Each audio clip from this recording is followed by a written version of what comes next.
ठीक है। तो परिमेय संख्या और उनके दशमलव प्रसार को हम जानेंगे।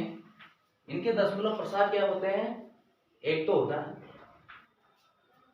दशमलव प्रसार, एक तो होता है इनका दशमलव प्रसार, एक होता है शांत और एक होता है अशांत। ठीक है।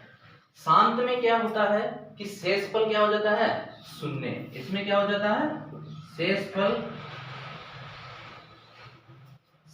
शून्य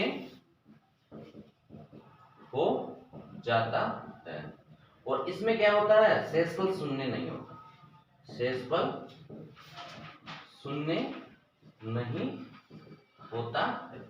शांत और अशांत दोनों संख्याओं में यही फर्क है कि एक में क्या हो जाता है? शेषफल शून्य हो जाता है और अशांत में शेषफल शून्य नहीं होता। ठीक है।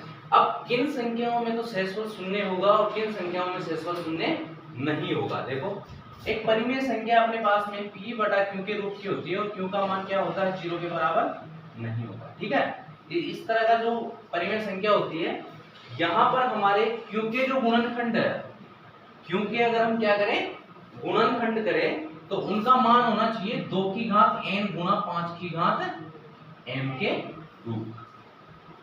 2 की घात n गुणा 5 की घात m के रूप का होना चाहिए। मतलब 2 और 5 गुणनखंड होने आवश्यक है। अगर इनके अलावा किसी और अभाज्य संख्या का गुणनखंड है नीचे, ठीक है, और ऊपर की जो संख्या हमारी p, इससे अगर वो विभाजित नहीं होता, अगर विभाजित नहीं होता तो वो संख्या अशांत संख्या होगी। एक उदाहरण से समझो, 17/8 अपने एग्जाम्पल लेते हैं। 17/8 इस संख्या को हमें बताना है कि ये संख्या शांत संख्या है या अशांत संख्या। ठीक है। ऊपर की संख्या जो 17 है वो तो क्या है? एक अभाज्य संख्या है। नीचे की संख्या भाज्य संख्या है, सम संख्या है। तो नीचे की संख्या का हम क्या करेंगे? इसका गुणनखंड क्या होगा? 2 की घात 3 हो जाएगा। 2 की घात 3। अब 2 की घात 3 हो गया, लेकिन अपने पास में 5 की घात कुछ भी नहीं है। ठीक है ना? 5 की घात कुछ भी नहीं है। जब ऐसी स्थिति हो कि एक दोनों में से एक गुणनखंड की घात हो, तो हम क्या करते हैं कि अंश और हर को जिस गुणनखंड जो गुणनखंड नहीं है उसको अंश और हर से क्या करते हैं? गुणा कर देते हैं। ठीक है। अब यहां से पता चलता है कि 2 की घात 3 और 5 की घात 3 अपने पास में आ गए। ठीक है। तो ये क्या हो जाएगा? 17 गुणा 5 की घात 3 बटा 10 की घात 3। ये 10 की घात 3 कैसे हुई? 5 को गुणा किया किससे? 2 से।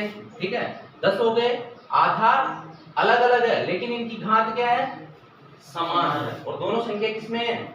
गुणा में है। ठीक है। जैसे एक तरीके से a की घात m गुणा b की घात m, तो इसको क्या लिख देंगे? a b की घात m। इस तरह से इसको लिख सकते हैं।